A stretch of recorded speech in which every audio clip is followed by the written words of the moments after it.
Hello everyone, I hope all are feeling well. जो भी जाओगे बढ़िया होंगे। और इस वीडियो में हम लोग गोल्डीलॉक्स जोन के बारे में देखेंगे। गोल्डीलॉक्स जोन वह क्षेत्र है जो कि सितारों के चारों ओर होता है। यहाँ ग्रहों पर जीवन के लिए उपयुक्त परिस्थितियां हो सकती है। इसे निवास योग्य क्षेत्र भी कहते हैं। इस जोन में तापमान इतना होता है कि पानी तरल रूप में मौजूद रह सकता है, जो जीवन के लिए आवश्यक माना जाता है।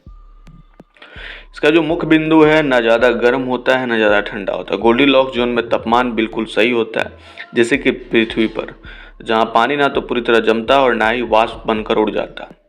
यह जोन तारों के आकार और तापमान पर निर्भर करता है। बड़े गर्म तारों का गोल्डीलॉक्स जोन दूर होता है, जबकि छोटे ठंडे तारों का जोन पास होता है। हमारे सौर मंडल में पृथ्वी सूर्य के गोल्डीलॉक्स जोन में, मंगल और शुक्र इसके किनारे पर है। वैज्ञानिक एक्सो प्लैनेट्स की खोज में गोल्डीलॉक्स जोन पर ध्यान देते हैं, क्योंकि यह जीवन की संभावना अधिक है। गोल्डीलॉक्स नाम जो है एक अंग्रेजी परिकथा गोल्डीलॉक्स और तीन भालू से आया, जिसमें एक लड़की को हर चीज बिल्कुल सही चाहिए थी, ना ज़्यादा गर्म ना ज़्यादा ठंडा। और यहाँ से जो है गोल्डीलॉक्स आई। गोल्डीलॉक्स जोन, जिसे निवास योग्य क्षेत्र भी कहते हैं, और एक ग्रहों पर जीवन के लिए अनुकूल परिस्थितियाँ हो सकती है। इस जोन में तापमान ऐसा होता है कि पानी तरल रूप में मौजूद रह सकता है। इसके साथ ही वैज्ञानिक जैसे नासा और अन्य अंतरिक्ष एजेंसियां गोल्डीलॉक्स जोन में ग्रहों की खोज के लिए टेलीस्कोप जैसे केपलर या जेम्स वेब का उपयोग करते हैं।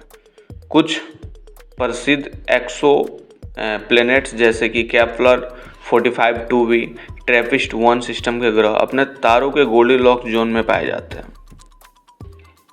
खगोल शास्त्र में किसी तारे का वायस योग क्षेत्र उस तारे से जितनी दूरी का क्षेत्र है जहां पृथ्वी जैसा ग्रह अपनी सतह पर द्रव अवस्था में पानी रख पाए और वहां पर जीव जी सके। अगर कोई ग्रह अपने तारे की परिक्रमा वास योग्य क्षेत्र से ज़्यादा पास रहा तो संभावना अधिक है और उस पर पानी उबल कर लगभग खत्म हो जाएगा और उस ग्रह के वातावरण का तापमान भी जीव जंतुओं के लिए बहुत अधिक गर्म होगा। अगर इसके विपरीत कोई ग्रह अपने तारों की वास योग्य क्षेत्र से ज़्यादा दूरी पर होगा तो उस समय बहुत सर्दी होगी। अगर पानी मौजूद भी होता है तो सख्त बर्फ में जमा हुआ होगा और तारे से मिलने वाले प्रकाश भी शायद इतना कमज़ोर होगा कि ऊर्जा पौधे जैसे जीवों के लिए काफ़ी नहीं है। किसी तारे का वास योग्य क्षेत्र उस तारे से कितनी दूरी पर है यह उस बात पर निर्भर करती है। अगर तारा अधिक तेजी से विकिरण देता है और बड़ा है तो इसका वासयोग्य क्षेत्र किसी छोटे या अधिक ठंडे तारे से अधिक दूरी पर होगा। वासयोग्य क्षेत्र को अंग्रेजी में हैबिटेल जोन कहते हैं और अंग्रेजी की मशहूर गोल्डीलॉक्स की कहानी से प्रेरित होकर इस क्षेत्र को कभी कभी गोल्डीलॉक्स जोन भी बुलाया जाता है।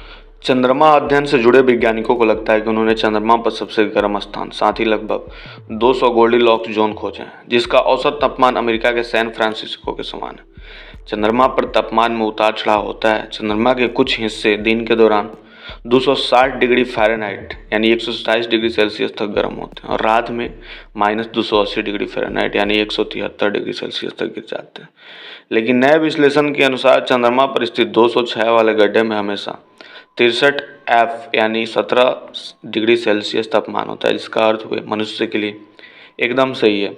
वे अंतरिक्ष यात्रियों के सौर फोन, सूक्ष्म उल्कापिंडों और बारहमंडलीय किरणों के खतरों से भी बचा सकते हैं। गोल्डीलॉक्स जोन को वास योग्य क्षेत्र भी कहा जाता है। किसी सितारे के आसपास का क्षेत्र है जहाँ ना तो बहुत गर्म होता और ना ही बहुत ठंडी। इसका मतलब है कि वहाँ तरल स्थिति में पानी मौजूद रह सकता है। हमारी पृथ्वी सूर्य से कितनी दूरी पर परिक्रमा करता है वो पानी के तरल बन रहने के लिए सही है। सूर्य से इस दूरी को रहने योग्य क्षेत्र को गोल्डीलॉक्स जोन कहा जाता है। आपने सितारों के रहने योग्य क्षेत्र में पाए जाने वाले चट्टानी एक्सोप्लैनेट उनकी सतहों पर तरल पानी का पता लगाने के लिए अधिक संभावित लक्ष्य है। तरल पानी इतना महत्वपूर्ण क्यों है? पृथ्वी पर जीवन की शुरुआती पानी से हुई और जीवन के लिए पानी एक आवश्यक तत्व है, इसलिए जो है गोल्डीलॉक्स जोन इतना ज़्यादा फेमस। अब हम लोग देखेंगे यहाँ पे कि आखिर गोल्डीलॉक्स फेज क्या है। तो गोल्डीलॉक्स अर्थव्यवस्था ना तो बहुत गर्म है और ना ही बहुत ठंडी, बल्कि एकदम सही है। जैसा कि बच्चों की लोकप्रिय कहानी Goldilocks and the three bears से एक पंक्ति में कहा गया है, यह शब्द आर्थिक प्रणाली के लिए एक आदर्श स्थिति का वर्णन करता है। इस आदर्श स्थिति में पूर्ण रोजगार, आर्थिक स्थिरता और स्थिर विकास के बारे में बताया गया। गोल्डीलॉक्स का पूरा अर्थ देखें तो ऐसी स्थिति का वर्णन करने के लिए उपयोग किया जाता है जिसमें कुछ बिल्कुल सही होता है या होना चाहिए। मेयर अपने शहर के 18% वृद्धि के लिए गोल्डीलॉक्स दृष्टिकोण अपनाते हैं। यह बहुत तेज नहीं है और बहुत धीमा भी नहीं। इसका उपनाम गोल्डीलॉक्स बर्ड है क्योंकि यह केवल तभी घोंसला बनाता है जब पानी का स्तर बिल्कुल सही होता है। और पृथ्वी सूर्य की परिक्रमा जिस दूरी पर करती है वह पानी के तरल अवस्था में बने रहने के लिए बिल्कुल सही है। सूर्य से यह दूरी रहने योग्य क्षेत्र या गोल्डीलॉक्स क्षेत्र कहलाती है। अपने तारों के रहने योग्य क्षेत्र में पाए जाने वाले चट्टान एक्सोप्लैनेट अपनी सतहों पर तरल पानी का पता लगाने के लिए अधिक संभावित क्षेत्र। तो ये थी छोटी सी इन्फॉर्मेशन गोल्डीलॉक्स जोन के बारे में। आई होप आपको बढ़िया लगा हो। जल्दी मिलते हैं ऐसे कोई नया वीडियो लेकर, तब तक के लिए बाय बाय।